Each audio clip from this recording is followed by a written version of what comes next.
Bonjour à tous, bienvenue à tous ceux qui vont nous suivre sur Facebook, sur YouTube et sur notre page Instagram. Vous êtes à la tribune de Femmes Afro-Monde. Nous avons le plaisir de partager un moment privilégié aujourd'hui avec vous. Nous sommes samedi 25 juillet 2020. Nous nous trouvons présentement au numéro 20 du chemin des Pinchas. Nous sommes chez Lamine Fall. Donc j'ai bien dit Lamine Fall, notre cher Lamine Fall, les plus grands antiquaires dans l'art africain. Il organise actuellement une exposition jusqu'au 31 juillet chez lui et nous venons partager ces moments avec vous. Nous allons donc nous entretenir avant de commencer notre exposition. Nous allons nous entretenir avec Lamine qui va se présenter à vous et il va nous présenter aussi sa galerie d'art africain que j'ai découvert il y a quelques temps et aujourd'hui j'ai une opportunité de venir voir cette exposition avec mes enfants et c'est pour ça que je voulais aussi partager ces moments avec vous parce que il a la maîtrise de l'art africain et il a aussi beaucoup d'œuvres d'art africain. Il a l'histoire africaine dans ses mains, il les maîtrise bien, il a accepté de partager ce moment avec nous. Bonjour.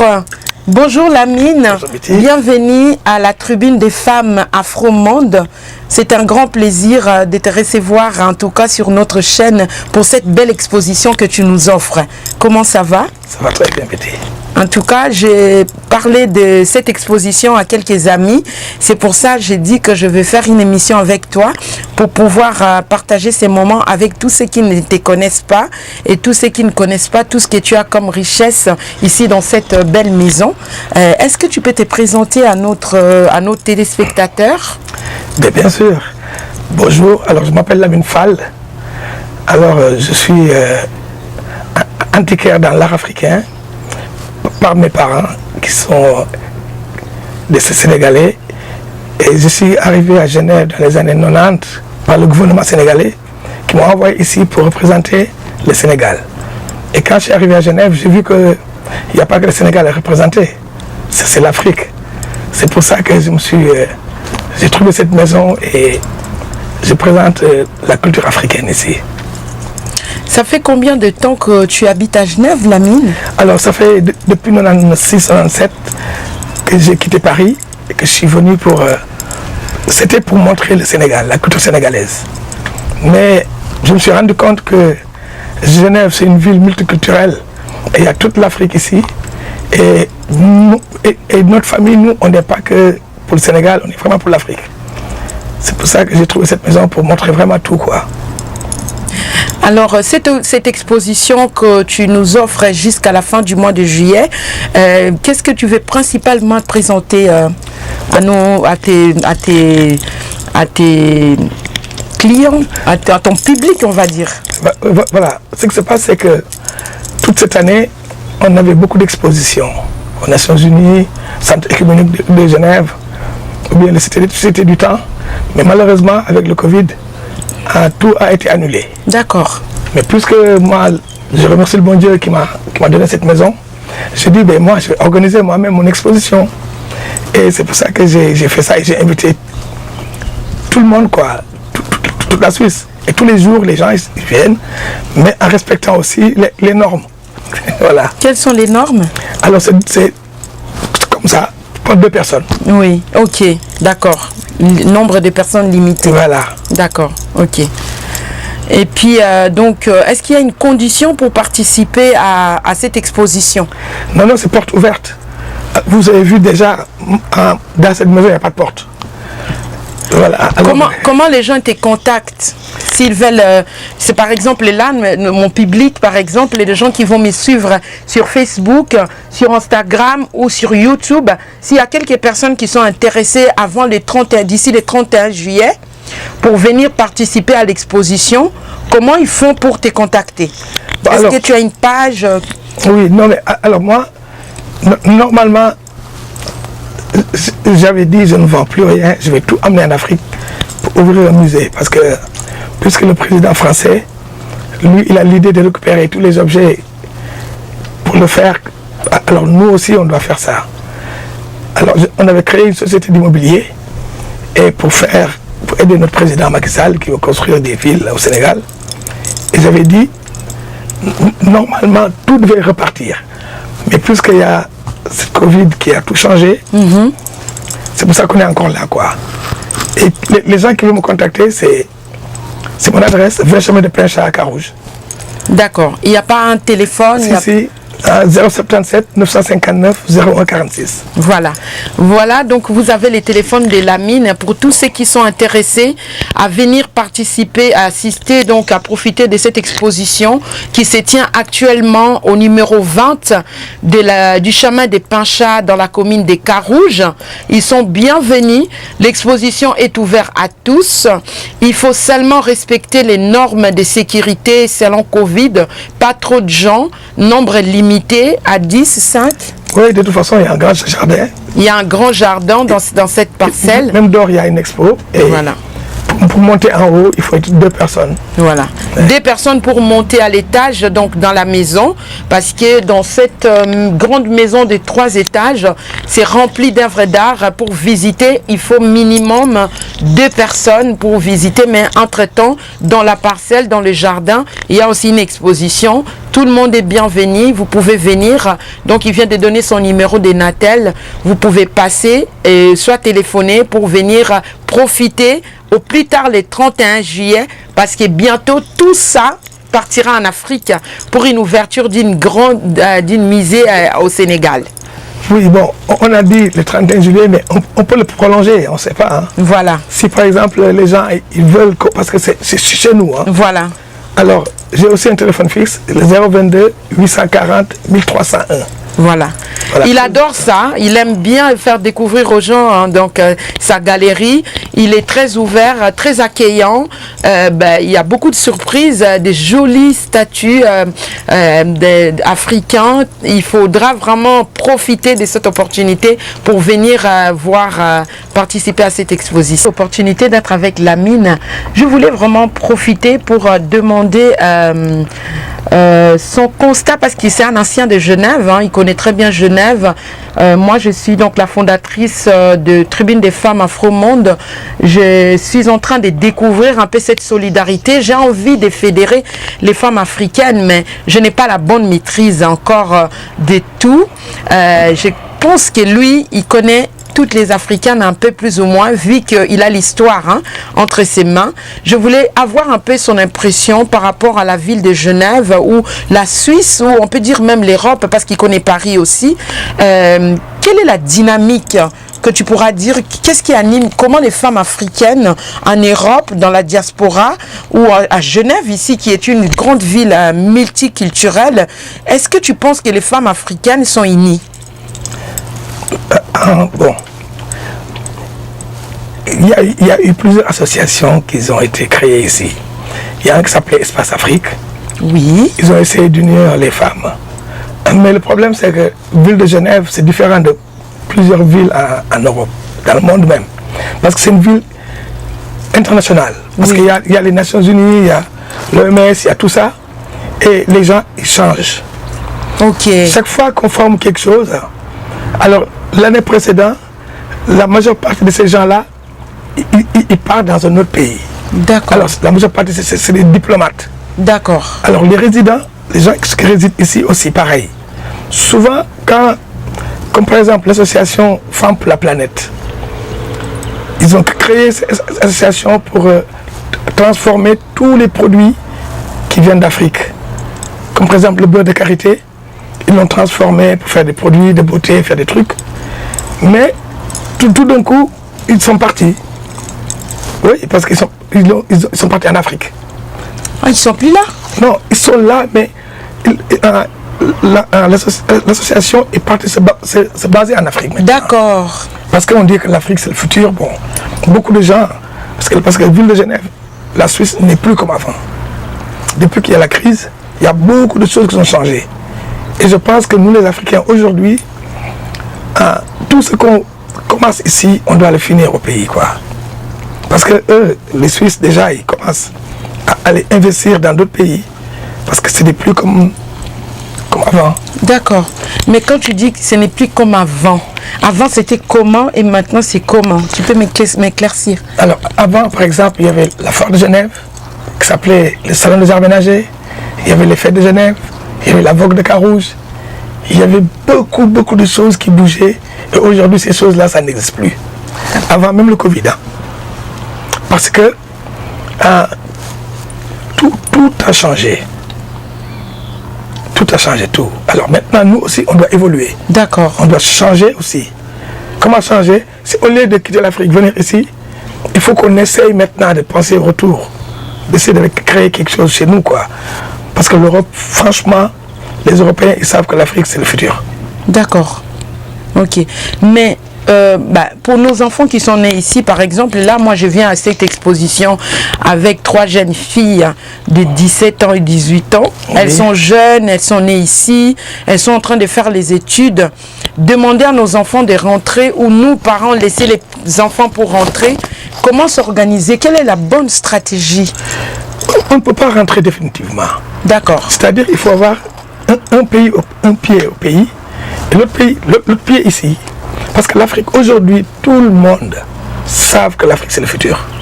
Et nos enfants, il faut leur expliquer ça.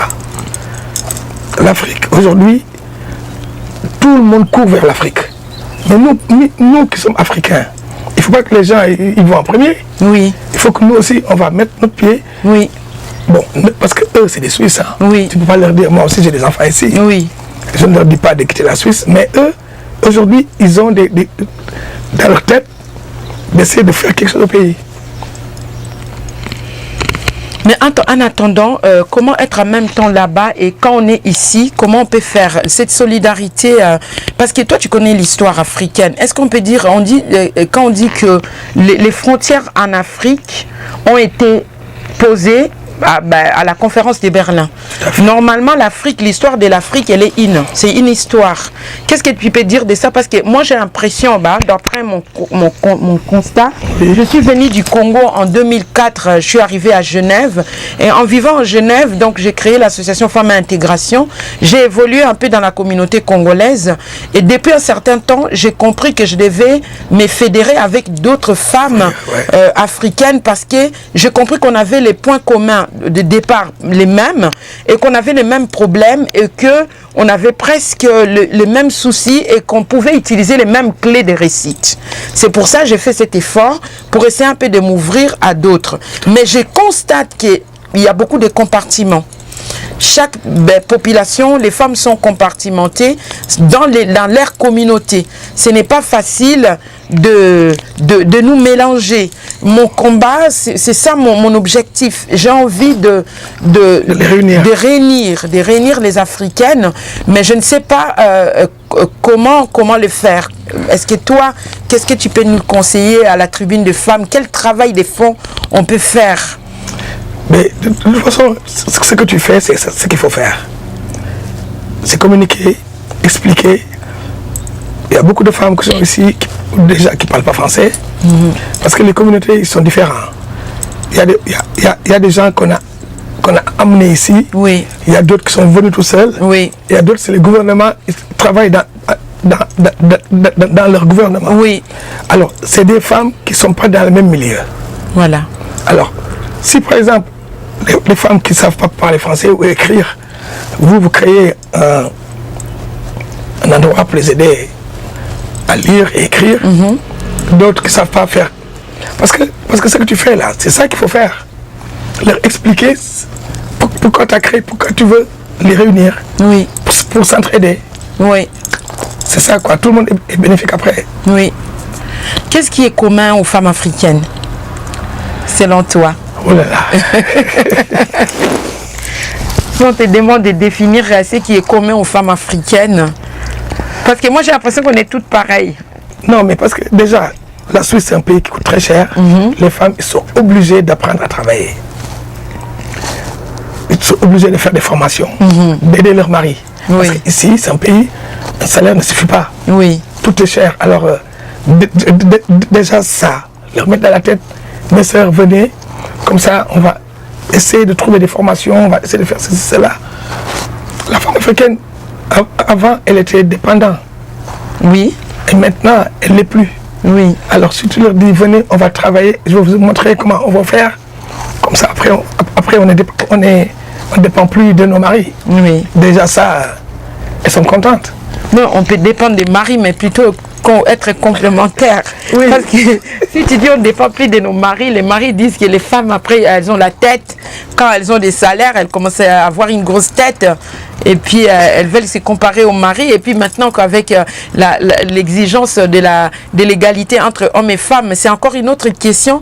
Je ne sais pas du point de vue africain, de la culture africaine, comment tu trouves cette question pour toi, comment tu l'analyses, l'égalité entre hommes et femmes?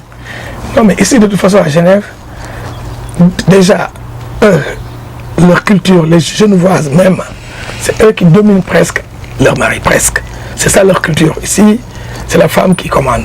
Oui. Les femmes ont dirigé le pays pendant plusieurs... Il y a une femme qui habite juste ici à côté, Micheline Calmineret. Oui. Elle était présidente suisse pendant très longtemps. Oui. Et aujourd'hui aussi, encore, c'est une femme. Oui. Alors, eux, c'est dans leur mentalité. Alors, quand les femmes africaines arrivent ici, la première chose, leur remarque, c'est de dire, oulala, ici c'est des femmes qui dirigent. Alors eux, ils peuvent chercher du travail, mais toujours rester africaines. Savoir que ils ont leur culture aussi.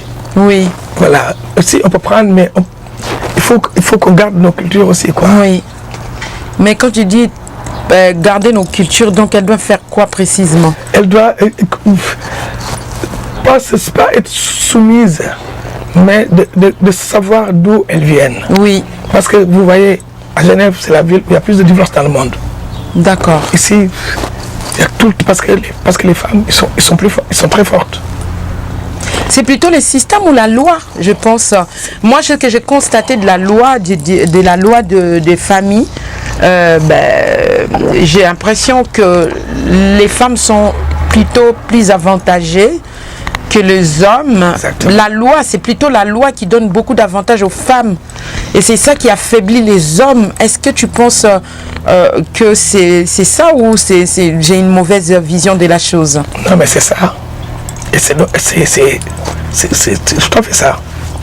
Les femmes ont beaucoup de force, mais c'est les femmes qui dirigent. C'est ça le problème. Alors nous, nos sœurs, il faut qu'ils comprennent que eux, c'est des Africaines, c'est pas des Suisses. Parce que moi, je connais beaucoup de mes sœurs que leurs maris ont amené ici et vraiment, ils ont fait la même chose que les Suissesses. Ils demandent le divorce comme s'ils demandent pardon. Et c'est pas 10 jours au lendemain. C'est pas notre culture, ça. Tu vois, nous, on ne se marie pas pour divorcer. Et les Suisses, peut-être que c'est dans leur culture. Parce que ici, quand tu divorces, déjà tu donnes de l'argent. Ils te payent. C'est n'importe quoi. Alors, il faut que les sœurs, franchement, qui m'écoutent, il faut garder vos maris, quoi. Et n'oubliez pas qu'on est des Africains quand même. On a des reines, les plus grandes reines du monde. Tu vois, la reine Pokou. Imaginez ces genres de personnes-là. Hein? La reine Oba. C'est des reines vraiment qui étaient très forts, mais qui sont restés avec leur mari. Tu vois? Alors aujourd'hui, j'avais aussi demandé à Lamine, parce qu'il m'avait proposé ça pour la journée de la femme 2020. Il voulait faire une exposition des femmes de l'Afrique. Il voulait donc nous présenter les reines et les héroïnes d'Afrique à travers une petite galerie qu'il voulait organiser. Malheureusement, Covid nous a fait défaut. Ces projets, on ne l'a pas réalisé. Mais aujourd'hui, on va quand même, il va nous parler de quelques femmes emblématiques dans l'histoire d'art africain. Il a ici dans cette maison quelques figures des femmes africaines qui ont laissé leur nom. Donc là, par exemple, il vient de citer les noms de des reines. Je pense qu'à travers cette exposition, nous aurons ces privilèges. Il va nous présenter quelques reines que vous verrez et que vous allez découvrir. Leur histoire, c'est très passionnant. Il va nous en parler. Donc, restez connectés et puis suivez l'émission jusqu'à la fin parce que c'est très intéressant. Alors, je ne sais pas, Lamine, on va chiter pour aller faire notre exposition. Je ne sais pas si tu as un dernier mot. Qu'est-ce que tu peux dire aux femmes africaines? Qu'est-ce que tu peux dire à nos enfants, aux Africains qui sont à Genève, à tous ceux qui vont te suivre à travers les mondes? Parce que la tribune de femmes Afro-Monde, elle s'adresse à toutes les femmes africaines qui se trouvent à travers les mondes. Elle ne s'adresse pas qu'aux femmes africaines qui sont en Suisse. C'est-à-dire que cette vidéo, elle sera vue partout au Cameroun, au Sénégal, au Congo, aux États-Unis, au Canada, en France, en Belgique, à l'Espagne, en Espagne et partout en Italie. Ça sera suivi. Donc c'est pour ça que j'aimerais vraiment que tu puisses profiter de cette opportunité pour donner un message fort par rapport à l'histoire africaine, par rapport à nous les Africains, par rapport à, voilà, aux femmes, aux enfants. Je te laisse la parole.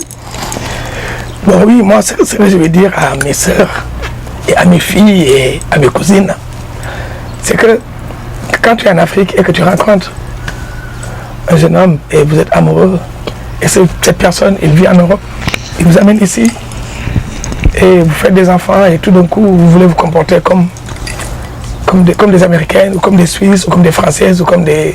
Nous, on est des Africains. Et moi, je constate que vraiment, il y a actuellement énormément de femmes qui foudorent leur mari, je suis désolé quoi, du terme. Et on n'est pas nous, on est des Africains, quoi. Et on a des on a des traditions. On a une éducation, quoi. Oui. On était initiés, quoi. Oui. Tu vois, on n'est pas... Nous, on est différents. Et ça, il ne faut pas qu'on l'oublie, quoi. Oui. Il ne faut pas qu'on oublie notre culture. On ne vient pas ici pour habiter. Bon, c'est Dieu qui fait qu'on a des enfants ici, mais nous, on est venus en mission. Essayer d'aider la famille, pour essayer de faire des trucs. Sinon, on reste au pays. Hein. Ah, mais quand tu arrives ici, après, tout change. C'est très difficile. Parce que moi, j'ai hébergé beaucoup d'hommes ici, hein, dans cette maison. Des gens qui, du jour au lendemain, leurs femmes les ont foutus dehors. Oui. Et ça, vraiment, les sœurs, je vous demande pardon, quoi. Je vous demande de vous ressaisir. Oui, d'essayer de faire comme nos mamans.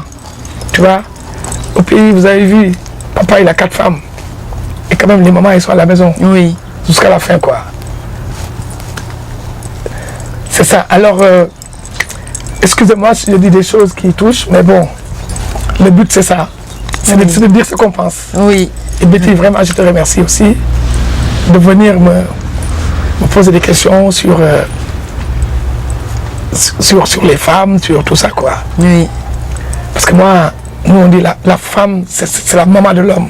Oui. Alors, quand tu quittes ton fils comme ça, c'est dur. Oui. Tu vois? Ok. En tout cas, nous arrivons à la fin de cette émission. Nous allons donc vous dire au revoir. Nous allons vous remercier pour votre attention. Nous vous remercions pour donc votre intérêt pour cette chaîne Tribune de Femmes Afro-Monde. Je remercie toutes les femmes sponsors qui soutiennent cette émission. Merci beaucoup. En tout cas, partout où vous êtes, restez connectés, partagez et... Là, par exemple, Lamine, tu nous parlais de cette reine... Oui, la reine Oba, oui. La reine Oba. Alors, cette femme, elle est nigérienne. C'était l'une des femmes de Ogun. Ogun, c'était un roi, le roi Ogun qui est connu partout dans le monde. Hein. Nigérien? Oui, oui. Au Brésil, les Brésiliens connaissent, les Haïtiens, parce que lui, il prêchait le vaudou. Ok. Et cette femme, c'est elle qui a créé, on peut dire presque, elle a aidé qu'on conserve les jumeaux, qu'on ne les tue plus. Parce qu'avant les Africains, les jumeaux les plus faibles, ils les sacrifiaient souvent. Ils les sacrifiaient comment? Ben, ils disaient que le plus faible, il les tuait. Il les tuait. Et elle a créé ce bol pour que toutes les femmes qui accouchent, elle a créé une stratégie. Toutes les femmes qui accouchent le mois, ils mettent leur lait dans le bol. Comme ça, ils partagent ça à tous les bébés, pour dire que maintenant, tous les bébés sont frères. Ok. Elle a fait beaucoup dans la maternité. D'accord. Tu vois. C'est pour ça qu'il y a des Africains qui disent... La reine Oba. Ouais, on a partagé le lait, hein. Tu sais. Ah. Ils disent ça parce qu'ils Ils ont mis Ok. ils ont brûlé ensemble. Oui. Mais ça existe au Nigeria et toute cette zone en fait. Voilà. Alors elle, c'est une femme qui vient de la Guinée-Conakry, parce qu'il y a plusieurs Guinées. Il y a Guinée équatoriale, il y a Guinée machin. Elle, c'est Guinée-Conakry.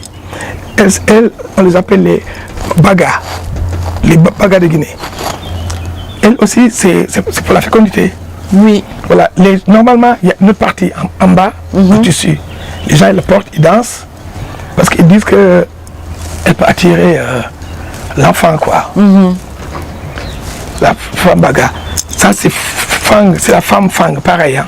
Ok. Mais sauf que celui-là, il le fait différemment. Ça, c'est plus personnalisé, quoi. Ok. C'est la même chose. C'est le buste Fang. Et il y a une comme ça qui se trouve à Neuchâtel, qui pleure. Ça fait des années qu'elle est là-bas. Où? Là-bas où? Dans le musée de Neuchâtel. D'accord. Et les gens, ils veulent le récupérer, mais voilà, les Suisses, ils refusent. Ils disent qu'ils ne pleurent pas, c'est le bois qui transpire. Mais c'est quels gens qui veulent les récupérer? Mais le gouvernement du Gabon, pendant des années. D'accord. Mais ils disent que c'est à eux. Elle. Alors, celles-là, on les appelle les Fang du Gabon. Les Fang, il y en a qui disent les Bafang, il y en a qui disent les Fang. Alors, eux, c'est une communauté qui c'est une très grande ethnie. Oui. On le trouve au Gabon, on le trouve au Cameroun et Guinée équatoriale aussi. Aussi, c'est des femmes qui ont beaucoup fait pour la récolte. Parce que chaque fois qu'il y avait les semailles, elles venaient, elles amenaient, elles posaient tous les graines, elles versaient leur lait dessus pour qu'il y ait la fertilité. Oui. Oui. C'est une déesse de fertilité. D'accord. Elle a un nom? Oui, c'est dans les Fang, les femmes Fang. Les femmes Fang. Oui, oui. Ok. Alors, eux, c'est les Tuara. On va mettre les deux en même temps. Comme ça, attends. On y va. Si tu veux, on va refaire les mots de la fin.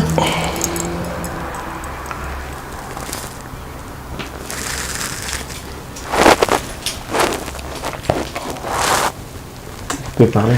Oui, c'est les statues alors. On dit que ça symbolise les Bakongo. À l'époque. Oui. Les Bakongo au Oui. Congo? Non, pas le Congo, Angola, Congo et Zaïre. Ok. Parce qu'avant, c'était un grand pays. Oui. Et elle, on l'appelle Angola. Le nom d'Angola, ça vient d'elle. Ah, c'est une femme. La déesse, oui, la déesse. La déesse Angola. Mais on dit Angolo. Angolo. Mais ça, c'est Angola, oui, oui. D'accord. Alors, vous savez, les Européens, les Blancs, ils ont fait beaucoup de mal chez nous. Et elle était tellement respectée là-bas. C'était leur déesse. Mais quand on a découpé, c'est fini. Elle existe encore, mais que en Angola. D'accord. Oui. Parce qu'à l'époque, elle était reine pour les trois... Elle était, oui, oui. À Pour l'époque, les- mais il y a des oui. milliers d'années. Hein. Oui. Pour les trois Oui, royaumes. Pour les trois, mais oui. Oui. Angolo. La reine Angolo. Oui. Songé. Oui. C'est les filles qui ont tourné ça. Oui. Oui, ça, c'est des bouclés de danse. C'est l'initiation. Oui. Mais Bakongo, dans Basongé, c'est chez vous aussi, non? Les Bassongues, c'est au Congo Kinshasa. Oui. Mais l'autre Congo, ils n'ont pas de Basongé? Comme les Luba, les Baluba. Oui, ça c'est Balouba. Bon, Baluba, Moulouba, Moulouba, Tchekoué, oui, c'est oui. tous c'est les Oui, mêmes trucs. Hein. oui. Ça, c'est pour la fertilité, c'est pour les hommes, ça. Ça, c'est de fertilité. Oui. Fertilité d'hommes. Et ça, c'est les premiers tam-tams qui ont existé en Afrique, avant qu'il y ait la peau. Avant, il n'y avait pas la peau. D'accord. Il y avait juste ça. Oui. Et on tapait.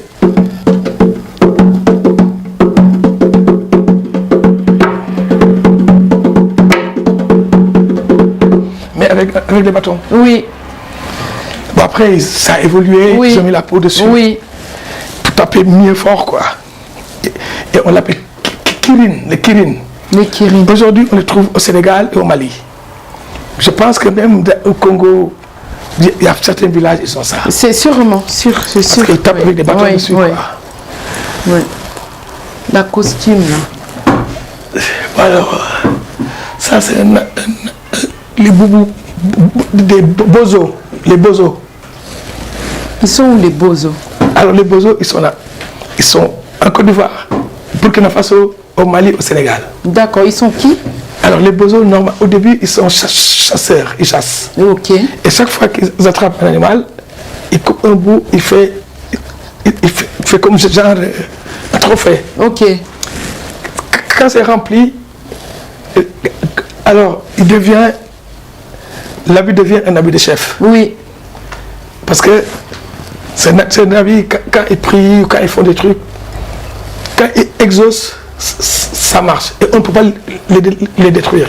D'accord. Et ça, c'était l'habit de qui? C'est l'habit des bozos. De bozos. Moi, bon. Toi, tu l'as acheté ou? Non, ça c'est mon père qui l'avait avant. Ok. Bon. Si quelqu'un qui a beaucoup d'argent qui vient me dire, mais je ne veux pas le vendre. Je vais l'amener dans mon musée. D'accord. Bon, ça, c'est lui, il est qui? Ça, c'est les colons. Bon, c'est les Africains. Hein. Ok. C'est les Africains dans les années... Colons. Oui, dans les années de 1900 jusqu'à 1960, les Africains, ils s'habillaient comme les Européens. Ça, c'était une signe de richesse. Et en 1960, quand les Africains commençaient à avoir les indépendances, les Ivoiriens, ils ont eu l'intelligence de les sculpter. Parce que pour les garder, quoi, pour garder la forme, quoi. Oui. On l'appelle colon. Dans l'art africain, ça existe. Alors là, j'ai plusieurs tribus. Hein. Ça, c'est masque fang aussi, les fangs. Mais on les appelle les ngil, les fangs ngil. Les fangs ngil. Oui, c'est des masques de maternité. Après, celui-là, là, ça vient du Mali. Les dogons, ils sont connus. C'est l'art africain. Les Français, c'est l'art qu'ils connaissent le mieux. Les dogons. Parce que les dogons, ils vivent comme ils vivaient il y a 1000 et quelques années en arrière. D'accord. Ils habitent sur des falaises. On les appelle les falaises de Bandiagara. Et c'est eux qui ont trouvé la disposition des étoiles. Jusqu'à présent, c'est pour ça que tous les Africains doivent aller là-bas, voir les dogons. Ok. Parce que c'est des gens, ils vivent comme ils vivaient il y a 1500 ans, 2000 ans. Ce masque-là aussi, c'est un masque dogon, là-bas. On l'appelle masque Kanaga. Il y a un Français qui s'appelle Marcel Griol. Lui, il a beaucoup exploré chez les dogons. D'accord. Et quand il est mort, il y a un dogon il voulait prendre le corps en France pour l'enterrer là-bas. Bon, ça ne s'est pas passé. Il y a un dogon qui s'est sacrifié pour le représenter. Tu vois, ça c'est la folie. Ouais. Wow. Ouais. Et on a fait une cérémonie là-bas au Mali. C'est quoi ce tableau qui est derrière? Alors ça c'est un tableau qui vient du Sénégal. C'est un artiste. Je pense que lui il était... Ah oui, c'est bon, il prend. Ouais. Il a fait les zooms. Oui, c'est un très grand artiste. Sambalaye s'appelle. Sambalaye. Oui. Alors, il y a un moment, je voulais faire après les masques, je voulais exposer que des artistes. Mais avec tout ce qui s'est passé, maintenant, j'ai changé de truc. Franchement, maintenant, je pense retourner au pays, quoi. Là, j'ai donné. Et on ne peut pas se battre tout seul. Voilà. Parce qu'il y a des gens qui se battent pour la culture, il y a d'autres qui font autre chose. Voilà. Et pour faire ça, il faut avoir beaucoup de moyens. Oui, il faut avoir beaucoup, oui. Voilà. Il faut louer les salles pour les exposer. Et il y a beaucoup d'artistes, ils veulent s'exposer à eux-mêmes. Oui. Et un artiste, il ne s'expose pas, on l'expose. Voilà. Voilà, et ils n'arrivent pas à comprendre ça. Oui. Et souvent, eux-mêmes, ils créent leur exposition, ils ne vendent rien. Après, voilà, c'est comme ça. Oui. Après, ils sont en faillite. Ouais. Il y a les 3 masques qui sont là en face. Ça, c'est les masques Bamileke. Ah. Oui, c'est les masques Bamileke. Les grands commerçants camerounais. Voilà. C'est une collection que j'ai eue. Les hommes et les femmes d'affaires. Les Bamileke, ben... Mais la femme Bamileke qui est là tout au fond, elle a un nom? Non, elle représente juste une femme Bamileke. Voilà, c'est leur masque de cérémonie.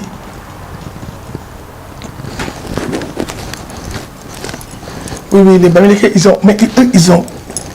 L'art camerounaise, c'est tellement large. Parce que les Bamileke et les Bamoun, souvent leurs masques, ils se ressemblent. Mais c'est différent. Parce qu'il y a des masques comme ça aussi avec des perles. Mais eux, tous leurs masques qu'ils font, c'est des masques de cérémonie, de danse. Soit c'est maternité, ou bien des masques de baptême, ou des masques de mariage. Oui, mais on voit qu'ils sont bien nourris. Hein? Oui. Les Namji. C'est l'art du Cameroun aussi. Alors ça, c'est... On dit que quand on rencontre une femme, c'est le premier cadeau qu'il lui fait. C'est quoi? Ça représente un homme, mais c'est des phallus, quoi. C'est quoi? C'est où le cadeau?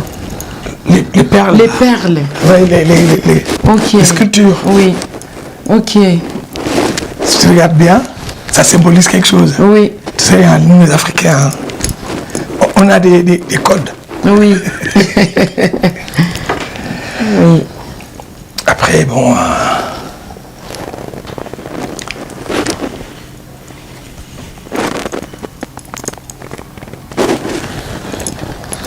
des bozos avec les cornes. Ouais, c'est le masque les bozos. J'arrive.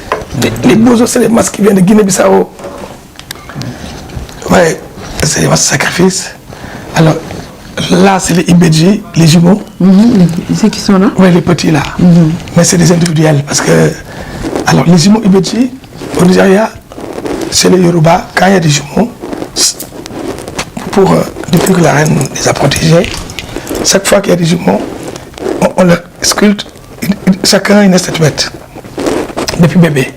Alors ils grandissent avec, ils gardent leurs objets, quoi. Oui. Et ils s'occupent de lui, ils le nourrissent, ils donnent du lait, ils donnent de l'eau, jusqu'à leur vieillesse. S'il y a un qui décède, on récupère l'autre, les statuettes, on lui donne à son jumeau. D'accord. Comme ça, il y a l'âme de lui.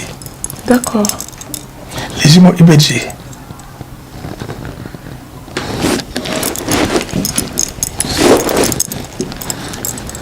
Alors ça c'est les païfal. Et quoi? Alors ça vient d'un de mes grands-parents, quoi. Vous savez, au Sénégal, dans les années 1800, il y a un monsieur qui devait être roi. Et il a vu que tous ses amis, c'était ses esclaves. Bon, il ne voulait pas être roi. Il a dit, moi je vais être esclave, mais esclave de Dieu. Il est parti voir un monsieur qui s'appelle Cheikh Ahmadou Bamba, qui a créé le mouridisme au Sénégal. C'est des musulmans, mais c'est des soufis. Voilà, c'est très simple. C'est pas musulman compliqué, quoi. Et lui, moi je pense que c'est le premier Africain dans les années modernes qui a fait les dreadlocks. Alors les miens, si tu regardes bien, c'est plat. C'est pas rond, comme les Rasta. Oui. Voilà. Et mon nom, c'est comment, moi? Tu connais mon nom, mon nom de famille? Oui, Fall. Fall, voilà. Oui. Alors, c'est une communauté qui vient de nous, les Fall. Ok. Alors, tout ça, c'est mes choses, quoi. Oui. Les grades. Oui. Alors, ça, c'est ma collection de couteaux. Il y a plusieurs couteaux de plusieurs pays différents. Mais je pense que le Congo, il est beaucoup présent, quoi. Ah oui? Les Mangbetu, déjà. Les Mangbetu, c'est là? Ils sont là devant. Oui. Après, il y a les Tchekoué. J'ai 3 Tchekoué. Celui-là, et le... Bon, on dit les Tchekoué et les Luba, c'est la même famille. Ah, les Tchokoué. Oui, les Tchekoué, oui, ouais. Oui. Et bah, les Balouba. Oui, ils sont proches. Ils sont... Ouais. Parce qu'on dit un Balouba, il devient Tchekoué après, en voyageant. Bon, c'est ce qu'on nous dit, nous, hein, dans l'art. Hein. Oui. Je ne sais pas si c'est ça. Parce qu'ils disent que un Balouba ou un Moulouba, quand il voyage, il devient un Tchokoué. Il devient Tchoko après. Mais vous qui êtes Congolais, je sais Je pas. vais vérifier ça, mais Oui, il faut m'aider, hein, parce que nous, depuis, mon père il nous le disait et tout ça, quoi. Oui. Comme les Bambara, quand ils voyagent, quand ils arrivent au Sénégal, la majeure partie deviennent des Wolofs. Ok. Ok. Après, il y a les couteaux du Niger, il y a des couteaux du Cameroun. Et lui, il est qui? Alors lui, c'est Bassongué. Lui, c'est ton frère. Ah, Bassongué. Oui. Okay. Les Bassongué, Oui. il y a beaucoup d'hermaphrodites. Mais bon, il y a beaucoup de choses, on ne le dit pas. Hein. Oui. Parce que quand je vois les Européens, ils parlent sur l'excision, des trucs comme ça. Ils disent des choses qu'ils ne maîtrisent pas tout. Oui. Il y a des gens, on est obligé de les exciser parce qu'ils ont deux sexes. Mais ils ne parlent pas de ça. Parce que les Africains, ils ne disent pas tout. Oui. C'est pas question que c'est une femme qu'on a. Il y a énormément d'hermaphrodites en Afrique. Oui. Parce qu'on se marie entre nous, cousins, des trucs comme ça, et ça crée ces choses, quoi. Ok. La tête rouge, là, c'est qui? Alors lui, c'est... Attends. Dans on les appelle les Kéré. Kéré. Les Kéré, c'est de la Côte d'Ivoire. Alors eux, c'est des masques d'initiation. Soit, quand les hommes vont se circoncire, au retour, ils portent tous des masques comme ça. Comme ça, on les reconnaît pas, quoi. Oui, ils sont protégés. Les Dan Guéré, oui, ils sont protégés, oui. Et j'ai une collection de Dan, mais bon. Lui, il a tout. Il a la coiffe, il a tout. Il a les dents encore. Mais normalement, il y en a qui... On l'enlève, quoi. Les guérés. Ok. D'accord. Merci. Mesdames et messieurs, nous venons de vivre une très belle exposition avec notre très cher ami Lamine Fall. Mais je suis très curieuse quand même. C'est pour ça que j'aimerais, avant de finir cette exposition, savoir, Lamine, comment tu as fait pour avoir toutes ces œuvres d'art et qu'est-ce que tu as fait? Comment tu as procédé? Bon, alors moi, quand je suis arrivé en France, ce n'était pas pour faire ça. Moi, j'étais arrivé pour faire du football. J'étais venu pour être footballeur. D'accord. Quand je suis arrivé à Paris, il y a mon père qui était antiquaire dans le marché au plus de Clignancourt. D'accord. Il était là-bas et malheureusement, le moment que j'ai arrivé pour faire mes tests, lui, il avait un problème de rein.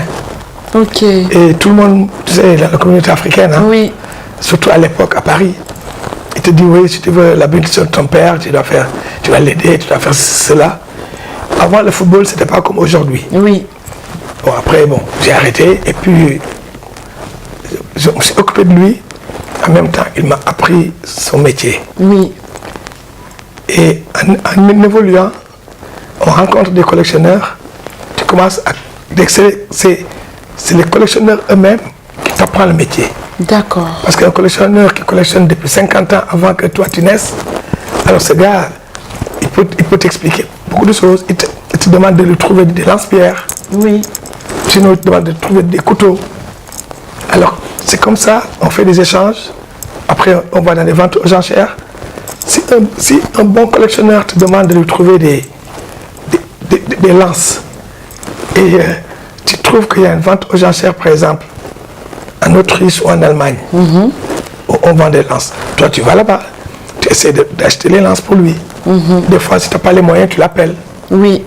Et puisque dans les collectionneurs et les vendeurs d'art, c'est comme une famille après. Oui.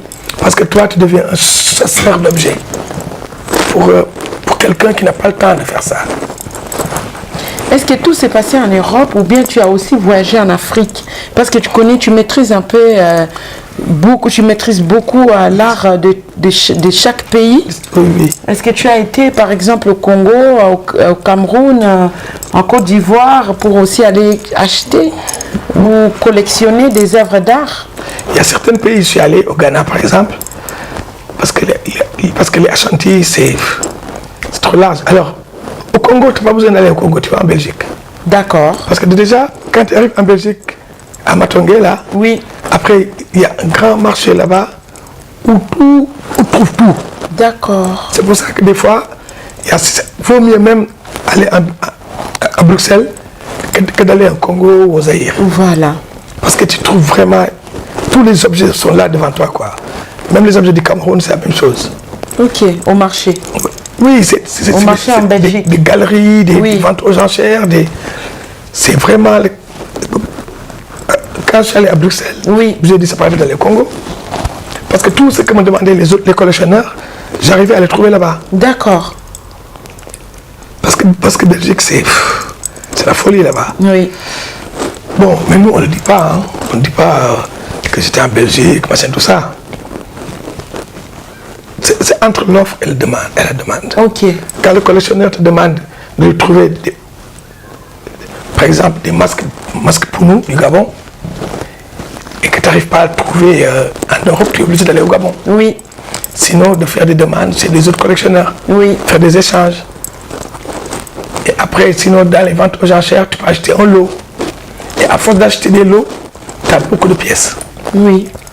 Parce que quand tu achètes, par exemple, un monsieur qui a collectionné pendant 50 ans des masques Bapounou du Gabon, par exemple, il décède, ses enfants, ça ne les intéresse pas.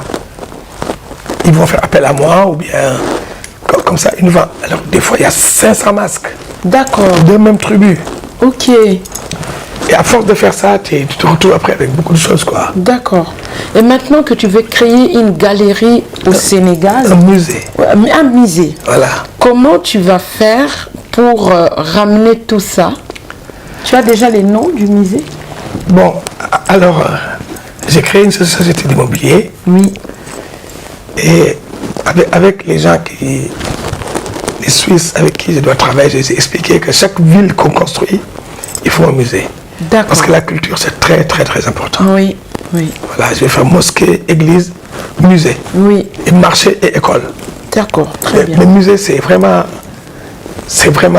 une obligation, quoi. Ouais, ouais.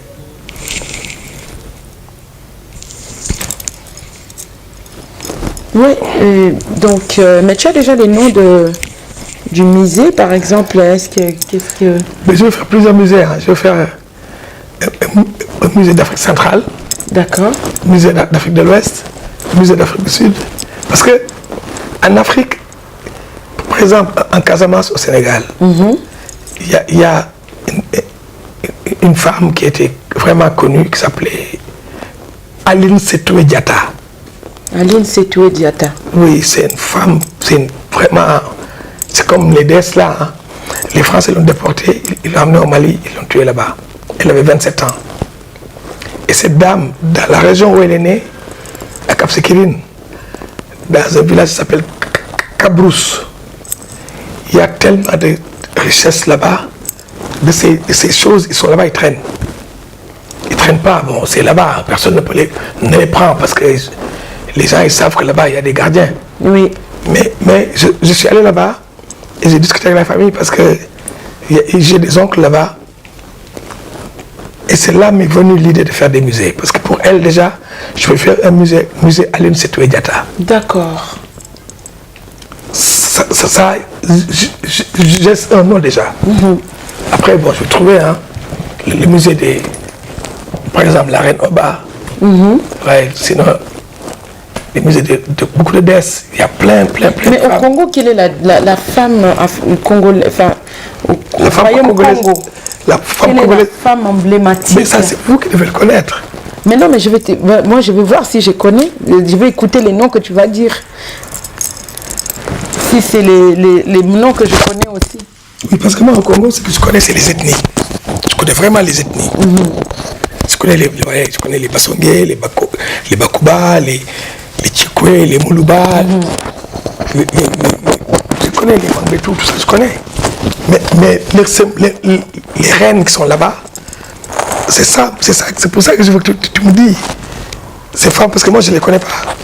Ici, tu n'as pas une reine du Congo. J'ai que des maternités, parce qu'eux, on dit, ça c'est une maternité Baluba, c'est une maternité Basongé, c'est une maternité...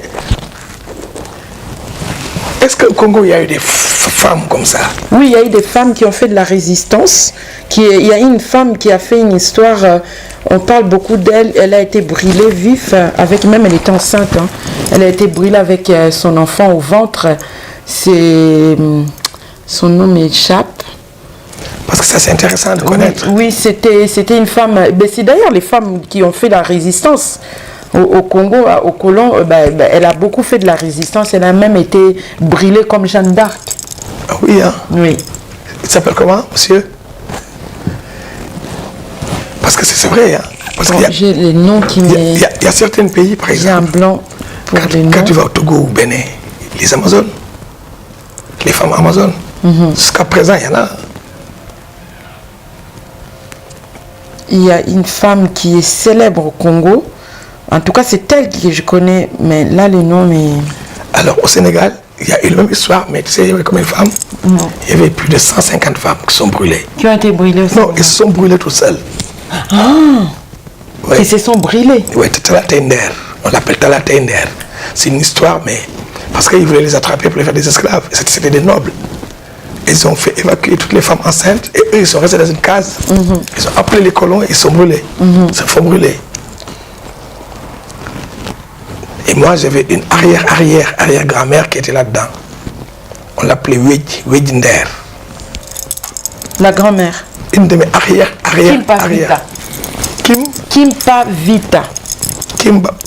Kimpa Vita, elle a été brûlée vive. Elle a été brûlée avec son enfant au ventre. D'ailleurs, on dit que l'enfant, après... On dit même que Simon Kimbangu serait l'enfant qui était dans le ventre de Kimpa Vita. L'enfant n'est pas mort. Parce que l'enfant, on voyait l'enfant pleurer. On voyait un enfant à travers le feu pleurer. L'enfant est mort ou pas? Alors, elle a été brûlée. Mais bon, je ne sais pas si c'est le mythe ou c'est une vraie histoire, mais ils disent que on voyait, quand elle était brûlée, on voyait à travers le feu un enfant, l'enfant qui était dans le ventre, qui criait. Parce que des fois, quand il y a l'histoire, c'est parce qu'il y a une membre de la famille qui n'est pas mort. Souvent. Parce qu'on dit c'est l'histoire, c'est la personne même qui la raconte. Oui. C'est comme l'histoire de la reine Pokou. Parce que la reine Pokou, beaucoup de gens disent que la reine, le bébé est mort. Mais il y a d'autres qui disent que si le bébé était mort, il n'y aura pas la Côte d'Ivoire. Parce qu'elle devait avoir un enfant et le sacrifier. Mais malheureusement, elle a été lapidée par le royaume, par les autres femmes. Elle est partie avec le bébé. Mais elle devait le sacrifier. Et ce bébé-là, c'est l'ancêtre de Fouet-Boigné. D'accord. Parce qu'il n'est pas mort. Beaucoup disent que oui, il est mort parce qu'ils ont entendu qu'on devait sacrifier l'enfant. Mais non. Oui. C'est ça. On devait, mais on ne l'a pas fait. Alors, toutes les histoires qu'on raconte, c'est les membres de la famille de ces gens-là qui ont raconté. Parce que soit l'enfant là, après, soit il est vivant. Oui. Voilà, des choses comme ça, quoi. Mais ça, je vais faire des recherches. Moi, j'ai entendu dire que l'enfant n'était... qu'on voyait l'enfant à travers le feu. Je vais demander à un ami congolais. C'était mystérieux.